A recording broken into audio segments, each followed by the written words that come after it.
नमस्कार दोस्तों, धर्म रहस्य चैनल में आप सभी का स्वागत है। आज हम एक अनुभव को लेंगे तो परखते हैं इनके ईमेल पत्र को। जय गुरुदेव, जय मां पराशक्ति। धर्म रहस्य चैनल से जुड़े सभी भाई बहनों को जय मां पराशक्ति। गुरुदेव, मैं मौकम सिंह यादव मेरे कंपनी के दोस्तों के साथ मेरी आंखों के सामने जो घटना घटी है वह अनुभव मैं अपने गुरुदेव श्री सूरज प्रताप जी के धर्म रहस्य चैनल पर भेज रहा हूँ। किसी और चैनल पर यह अनुभव आपको सुनने को नहीं मिलेगा, मैं इस बात की गारंटी लेता हूँ। गुरुदेव, मैं गांव में रहता हूँ, मुझे गांव बहुत पसंद है। मैं मुरादाबाद एक कंपनी में काम करता था। उस कंपनी का नाम डिज़ाइन को पीवीटी एलटीडी है। कंपनी में काम करते थे और वहीं लड़कों से दोस्ती हो गई। गुरुदेव, आषाढ़ का महीना था। गुरुदेव, यह सन 2023 की बात है। हमने हरिद्वार, ऋषिकेश और नीलकंठ महादेव दर्शन करने के लिए प्रस्ताव रखा था। हरिद्वार, ऋषिकेश, नीलकंठ घूमने के लिए हम 3 लड़के तैयार थे, माधव, मोहित और मैं। तभी उसी कंपनी में एक सुपरवाइजर ने कहा, मुझे भी ले चलो अपने साथ हरिद्वार। गुरुदेव, पहले हम 3 लोग थे, अब हम 4 हो गए, क्योंकि 2 मोटरसाइकिल थी। एक मोटरसाइकिल पर 2 लोग ठीक रहेंगे, क्योंकि पेट्रोल का खर्चा कम आएगा। पूरी तरह तैयारी हो चुकी थी। कहाँ गया, अगले दिन शाम को निकलेंगे, पर कंपनी ज़रूर आना है, क्योंकि कंपनी में आने को इसलिए कहा था। कंपनी से 5-6 बजे ही हरिद्वार के लिए निकलेंगे। गुरुदेव, अब दूसरे दिन को निकल पड़े हरिद्वार के लिए। चारों लोगों के मन में बहुत खुशी थी, पर गुरुदेव, तभी मुझे कुछ भय सा लगा। तभी मैंने उनसे कहा, देखो, हम दर्शन करने के लिए जा रहे हैं, पर मन में कोई गलत विचार या भाव मत लाना, नहीं तो अच्छा नहीं होगा, कुछ भी हो सकता है। फिर गुरुदेव, मैंने आपका नाम लिया और कहा, हे गुरुदेव, मेरी रक्षा करना और मेरे मन में कोई गलत भाव नहीं आए। फिर महादेव को याद किया। और गुरुदेव, उस समय मैं आपसे गुरु दीक्षा नहीं ली थी, आपकी वीडियो देखा करता था। गुरुदेव, अब आगे क्या हुआ बताता हूँ। मुरादाबाद से निकलकर करीब 40 या 45 किलोमीटर पहुंचे ही थे कि जिस मोटरसाइकिल पर मैं और मोहित बैठा था वह पीछे चल रही थी और माधव और सुपरवाइजर हमसे आगे चल रहे थे। तभी सुपरवाइजर ने माधव से कहा, अब मैं मोटरसाइकिल चलाऊंगा, तुम पीछे बैठो। सुपरवाइजर मोटरसाइकिल चलाने लगा। कुछ देर बाद उस सुपरवाइजर ने 2 आदमी जिनकी उम्र 40 वर्ष होगी, वे बाजार से सब्जी खरीद कर अपने घर जा रहे थे साइकिल से, पर दोनों लोगों ने शराब पी रखी थी। सुपरवाइजर ने पीछे से टक्कर मार दी। दोनों तरफ के लोग सड़क पर गिर पड़े जो बाजार से सब्जी खरीद अपने घर जा रहे थे। उनमें से एक व्यक्ति इस तरह सड़क पर पड़ा था जैसे वह मर गया। वह व्यक्ति नहीं तो कुछ बोल रहा था, ना ही हाथ पैर हिला रहा था। मैंने माधव से कहा कि यह आदमी तो मर गया, अब क्या होगा। तभी वहां पर बहुत सारे लोग दौड़ कर आ गए। गुरुदेव, मैंने लोगों को आने से पहले माधव से कहा, तुम ड्रामा करना चालू कर दो, क्योंकि मोटरसाइकिल माधव की थी, उसी के नाम भी थी और हम वहां से भाग भी नहीं सकते थे। अगर हम वहां से भागते तो लोग हमें पकड़ ही लेते और बहुत मारते। पर गुरुजी, जो दूसरा व्यक्ति था वह होश में था, पर वह शराब के नेश में था। लोगों ने उसे पूछा, क्या हुआ, टक्कर कैसे हुई? वह बोला, मुझे नहीं पता क्या हुआ। मैंने माधव की ओर देखा। वह जमीन पर हाथ पैर फेंक रहा था, पर कुछ लोगों के पूछने पर कुछ भी नहीं बोल रहा था, क्योंकि मैंने उसे पहले ही कहा था, ड्रामा करते रहना, जब तक मैं इशारा ना करूं तब तक। और वह वैसे ही कर रहा था। सुपरवाइजर और मोहित दूर खड़े थे। लोगों ने जल्दी जल्दी दोनों को उठाया और चारपाई पर लिटाया। लोगों ने कहा, जल्दी डॉक्टर को बुलाओ। लोगों ने कहा, पास में ही डॉक्टर की दुकान है, जल्दी ही बुला लो। मैंने मोहित से कहा, जल्दी जाना, डॉक्टर को बुला ला। और डॉक्टर को बुलाने से पहले ही वह व्यक्ति जो लग रहा था कि मर गया है, वह उठकर बैठ गया, पर माधव चारपाई पर लौट रहा था। तभी डॉक्टर भी आ गया। डॉक्टर ने उन दोनों लोग से पूछा, कहाँ कहाँ चोट लगी है? दोनों लोगों ने कहा, हमें कहीं भी चोट नहीं लगी है। पर गांव के लोगों ने कहा, अभी तो तुम 30 मिनट पहले सड़क पर तुम बेहोश पड़े थे, लग रहा था तुम मर गए। और लोग हंसने लगे। उस गांव के जो लोग थे उन्होंने हम पूछा, कहाँ जा रहे हो और कहाँ से आए हो?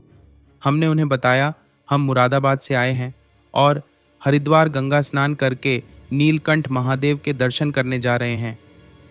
तभी डॉक्टर ने माधव और उस शराबी दोनों लोगों के एक एक इंजेक्शन लगा दिया। अब डॉक्टर ने यह सुना कि यह लोग दर्शन करने नीलकंठ जा रहे, तो उसने पैसे भी नहीं लिए और डॉक्टर हमसे कहने लगा, आराम से जाना हो सके तो कहीं रुक जाना, सुबह निकल जाना, क्योंकि रास्ता में तुम्हारा एक्सीडेंट हो चुका है। गुरुदेव, हम वहां से चल पड़े। 1 किलोमीटर चले ही थे, हमने देखा वह दोनों व्यक्ति सड़क पर जा रहे थे। साइकिल से पैदल एक व्यक्ति पर नहीं चला जा रहा था। उस आदमी के बहुत चोट लगी थी, पर उसने बताया नहीं, शराब के नशे में।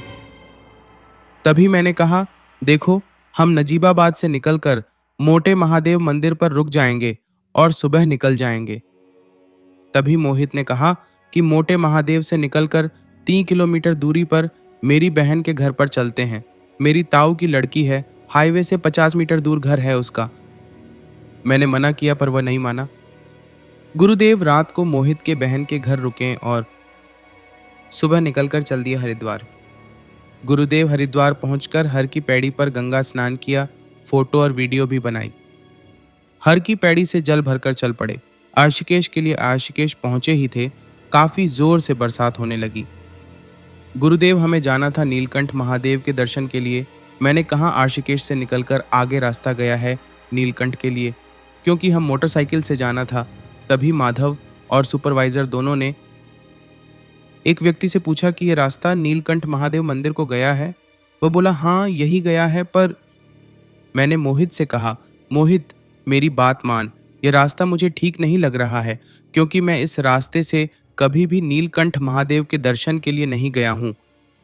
वह रास्ता 2 या 3 किलोमीटर आगे है, ये नहीं है। पर गुरुदेव, तीनों लोगों ने मेरी नहीं मानी। माधव बोला, अब तो हम इसी रास्ते से ही जाएंगे। मैंने कहा, नहीं मानते हो तो चलो, जैसी तुम्हारी मर्जी। हम चारों ने पुल से होकर जंगल के रास्ते चल पड़े।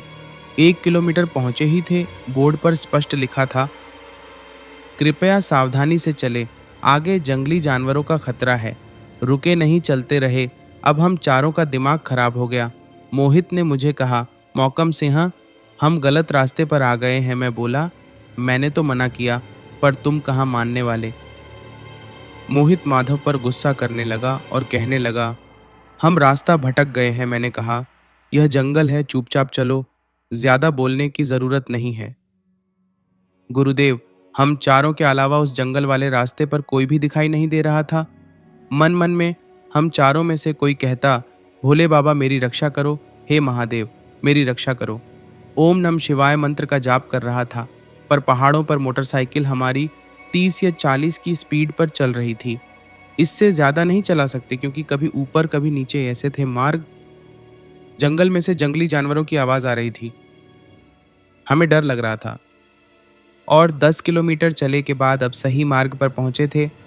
मौसम का आनंद लेते हुए नीलकंठ महादेव मंदिर पर पहुंच गए। वहां पहुंचकर हमने प्रसाद खरीदा। जिस दुकान से प्रसाद खरीदा था वहीं पर अपना सामान बैग रख दिया। अब चल दिए। महादेव के दर्शन करने के लिए देखा तो भक्तों की लंबी लाइन लगी थी। उन सभी भक्तों के साथ हम भी हर हर महादेव के जयकारे।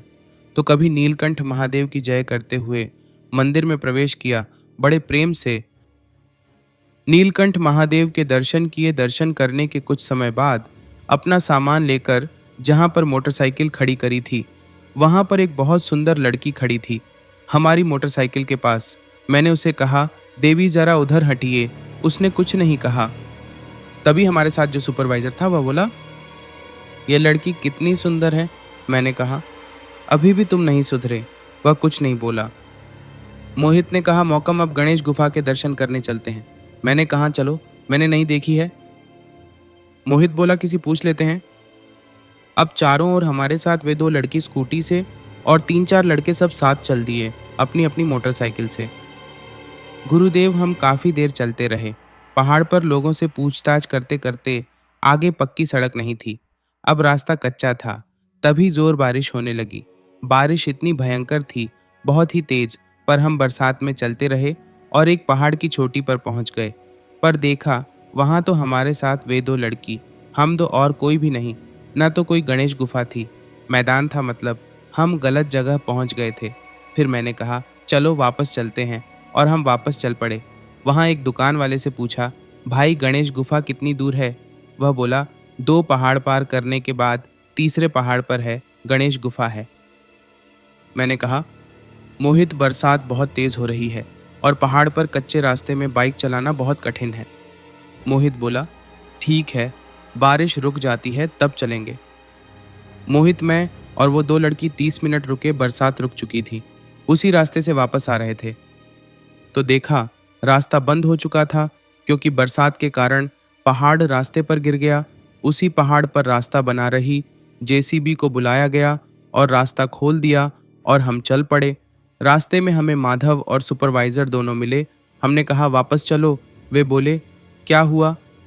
मैं बोला, शाम होने वाली है, जल्दी ही आशिकेश पहुंचना होगा, क्योंकि पहाड़ पर किसी को अच्छी तरह से बाइक चलानी नहीं आती है। उन दोनों लड़की को देखा, सुपरवाइजर हंसा। तभी मैंने दोनों लड़कियों से कहा, तुम आगे चलो, हम पीछे से आते हैं। वे चल दी। तभी सुपरवाइजर ने माधव से कहा, तेज चला, मोटरसाइकिल को लड़की को देखना है। मैं बोला, यह पापी है। मोहित बोला, खुद मरेगा, हमें भी ले मरेगा। तभी थोड़ी देर बाद मोटरसाइकिल एक पत्थर पर चढ़कर गिर पड़ी। गुरुदेव 1 फुट बचे थे नीचे गिरने से, नहीं तो मोटरसाइकिल और वो दोनों की एक पुर्जा साबित नहीं मिलता। दोनों कांपने लगे। हम दोनों ने उनको उठाया। हम चारों आराम से आशिकेश आ गए। फिर हरिद्वार माता मनसा देवी के दर्शन के लिए चल दिए। गुरुदेव, आरती का समय हो चुका था। हम मंदिर में प्रवेश कर गए और होने लगी। मैंने मनसा माता के खूब अच्छी तरह से दर्शन किए। मनसा माता के दर्शन करने के बाद अब हम वापस आने लगे, क्योंकि आरती के बाद मंदिर बंद हो जाता है। यह बात मैंने वहाँ जो दुकान चला रहे थे वो लोग कह रहे थे, और ये भी सुना यहाँ कोई भी नहीं रुकता है रात को। अब हम वहाँ पे आ गए थे जहाँ पर हमने अपनी मोटरसाइकिल खड़ी करी थी। बरसात रुकने का नाम नहीं ले रही थी। रात के करीब 10 बज चुके थे। अब सबसे बड़ी समस्या यह थी कि रात को कहाँ पर रुका जाए। मैंने मोहित से कहा, मोहित, चंडी घाट पर चलते हैं, वहाँ रुकेंगे। तभी मोहित बोला, यहाँ हरिद्वार में मेरे ताऊ जी रहते हैं, पीएसी में है, उनका यहाँ मकान है। मैंने मना कर दिया कि देख मोहित, वहाँ जाना ठीक नहीं है। वह बोला, पर क्यों? मैंने कहा, मोहित, हम गांव के रहने वाले हैं, गांव में किस प्रकार रहते हैं यह तू भी जानता है, और शहर का रहन सहन कैसा होता है। मैंने इस तरह से कहा। वह बोला, मेरे ताऊ भी गांव के रहने वाले हैं, अब रहने लगे हैं हरिद्वार में मौकम, तू इतना मत सोचा कर। मैंने कहा, मोहित, तू जानता है सुपरवाइजर की नीयत ठीक नहीं है। वह बोला, हम उन दोनों यही छोड़ देते हैं। मैंने कहा, यह ठीक नहीं है, फिर उसे साथ में क्यों लाए? तब वह बोला, मौकम, तू देख रहा था इस सुपरवाइजर ने उस लड़की पे कैसी नीयत खराब करी। मैंने कहा, यह सत्य है, यह पापी है। मैंने कहा, मुझे तू यही छोड़कर चला जा। वह बोला, नहीं, मैं तुझे साथ लेकर जाऊंगा। तभी वे दोनों हम दोनों के पास आ गए। मोहित ने उन दोनों से कहा, मैं मौकम को अपने साथ लेकर ताऊ जी के मकान पर जा रहा हूँ। माधव बोला, और हम यहाँ क्या करेंगे? बरसात हो रही है, हम भी साथ चलेंगे, हमारे सारे कपड़े भीग चुके हैं। और हम चारों मोहित के ताऊ के मकान पर पहुंच गए। मोहित के ताऊ ने हमारा बहुत स्वागत किया। एक रूम में गर्म एसी चला दी। हम चारों अपने अपने कपड़े निकालकर सो गए। गुरुदेव, सुबह हम वहां से उठकर माता चंडी घाट पर आ गए। धूप बहुत तेज थी। गंगा में स्नान किया और चल दिए। चंडी माता के दर्शन के लिए जयकारे लगाते हुए आनंद पूर्वक माता के दर्शन कर लिए। गुरुदेव, आगे घटना क्या घटी यह बताता हूँ। अब माधव बोला, मोहित, मौकम को मेरे साथ कर दे, मैं थक गया हूँ गाड़ी चलाते चलाते। मोहित बोला, मैं भी थक गया हूँ। सुपरवाइजर ने हंसकर कहा, मोहित, मैं चलाऊंगा तुम्हारी मोटरसाइकिल। मैंने कहा, मोहित से तुम चलो, हम तुम्हारे पीछे पीछे आते हैं। वे दोनों चल दिए। अब माधव बोला, मौकम भाई, तुम चलाओ गाड़ी। मैंने कहा, ठीक, अब हम चला लेंगे। मैंने कहा, माधव, जब मैं गाड़ी चलाऊंगा तो अपने तरीके से चलाऊंगा, फिर तुम यह मत कहना कि धीरे चल रही है या तेज चल रही। माधव, ठीक है भाई, जैसी तुम्हारी मर्जी। अब हम दोनों वहां से चल दिए। मोहित और सुपरवाइजर हमसे काफ़ी दूर निकल गए थे। मैं और माधव हम दोनों बातें करते हुए चल रहे थे। माधव की मोटरसाइकिल टूट हुई थी, मतलब आगे की लाइट और डीपर। मैं उसे 60-70 की इस स्पीड में चला रहा था मैं। और 2:30 बजे नजीबाबाद से पीछे मोटे महादेव के मंदिर के पास हम पहुंच चुके थे। धूप बहुत तेज थी, पर हमें मोहित और सुपरवाइजर कहीं भी नहीं दिखाई नहीं दिए। मैंने मोटरसाइकिल रोकी और माधव से कहा, मोहित, रास्ते में कहीं नहीं मिला। माधव, फोन लगा लो। मैंने जब फोन निकाल कर देखा तो मोहित की उसमें 8-9 मिस कॉल पड़ी थी। मतलब मोहित ने 8-9 बार फोन किया, पर मुझे पता नहीं चला कि मोहित का फोन आ रहा है। मैंने तुरंत मोहित को फोन किया और उसने फोन उठा लिया।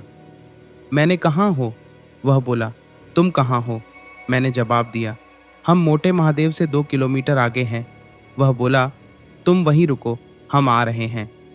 मैं माधव से बोला, माधव, अभी तो वे दोनों मोटे महादेव से करीब 2 किलोमीटर पीछे हैं और 1 घंटा रुके, तभी वे दोनों हमारे पास आ गए।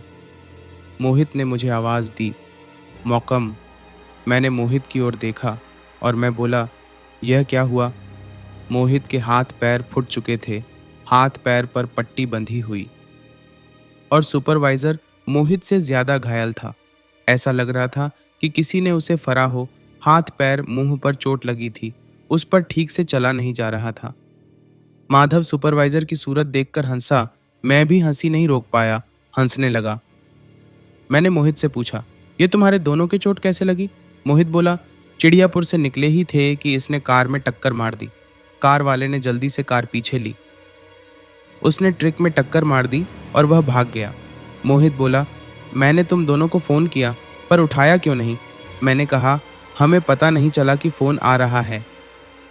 दिन के 3 बज चुके थे गुरुदेव। चिड़ियापुर से उधर उत्तराखंड लगता है, मतलब बॉर्डर है उत्तर प्रदेश और उत्तराखंड का। अब मैंने कहा, चलो, समय से पहुंचाना है। मोहित बोला, मौकम, तुम मेरे साथ चलो, मैं सुपरवाइजर को नहीं ले जाऊंगा। इधर माधव भी मना करने लगा, ये पापी है। तुमने देखा, मौकम, इस की वजह से मेरी मोटरसाइकिल टूट गई है। अब रात में चलाने मतबल की नहीं है, मुझे ठीक करनी पड़ेगी। अब माधव और मोहित मुझे ही कह रहे थे, तुम मेरे साथ चलो, और माधव कहता, तुम मेरे साथ चलो। अब दोनों लोगों ने उसी के सामने कहा, भाई, तुम बस से चले जाओ, हम तुम्हें बैठा कर नहीं ले जाएंगे। सुपरवाइजर चुपचाप खड़ा था, कुछ भी नहीं बोल रहा था। मैंने माधव को समझाया और माधव मान गया। मैंने तभी माता को याद किया और महादेव को याद किया, गुरुदेव को याद किया और बोला, हे गुरुदेव, हे माँ, हे महादेव, मेरी रक्षा करो, हम सही समय घर पहुँच जाएं। और वैसा ही हुआ। हम शाम को 7 बजे पहुँचे। गुरुदेव, हम चारों में से 3 लड़कों के साथ एक्सीडेंट हुआ और उन्हें चोटें भी लगी। एक मैं ही ऐसा व्यक्ति बचा जिसे एक खरोच तक न लगी। सही सलामत अपने घर आ गए, मतलब रूम पर आ गया। गुरुदेव, मुझसे इस पत्र में लिखने में अगर कोई गलती हो गई हो तो हाथ जोड़कर माफी मांगता हूँ। गुरुदेव। गुरुदेव, आपका शिष्य मौकम सिंह, गांव मजरा दौलतपुर, तहसील आमला, जिला बरेली, उत्तर प्रदेश। आशा करता हूँ आपको ये वीडियो पसंद आया होगा। चैनल को लाइक, शेयर और सब्सक्राइब करें। आप सबका दिन मंगलमय हो। जय माँ पराशक्ति।